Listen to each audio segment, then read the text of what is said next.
ағаларымыз насыл болдым. Ер адам сөзді созып айтпайды, кесіп айтады. Асығып айтпайды, асылын айтады. Оқығанын айтпайды, тоқығанын айтады.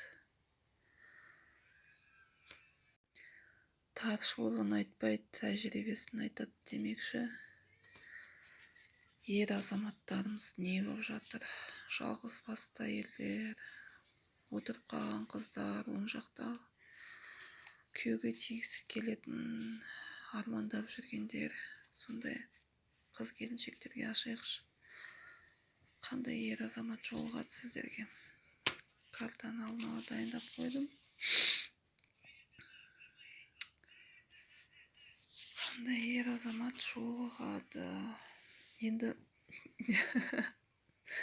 сіздерге құлақтарыңызға енді алтын сырға, бәрі өз қолыңызда.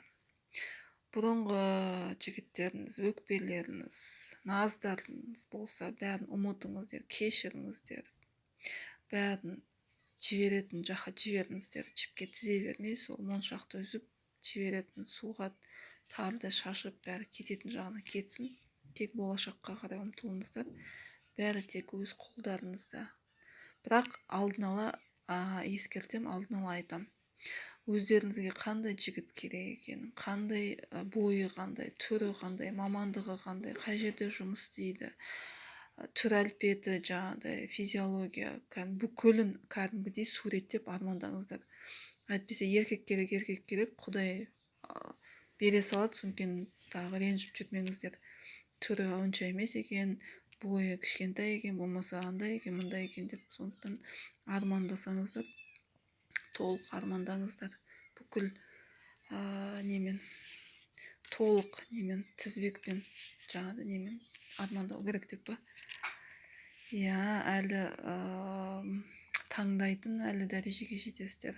Анау емес, мынау деп. Тағы не күтіп тұр сіздерді? Асыл қыздар, алтын қыздар. Енді бұл жерде тек алға ғой. Торымыз тоқтап қалу деген болмайды ғой, тек алға. Өткеннің бәрін кесіп тастау керек. Үлкен олжаға кенелесіздер. Тағы білмей қаласыздар, не деген бақ, ойпырмай, бұл мен не істеймін, бұл мен деп. Қандай жігіт дейді. Енді үйде отырып қалғандар болса, енді ары бері жүріп шығыңыздар деп па. Тойға барыңыздар, қыдырыңыздар. Жұмыста жүрсеңіздер, әдемі болып жүріңіздер. Биікке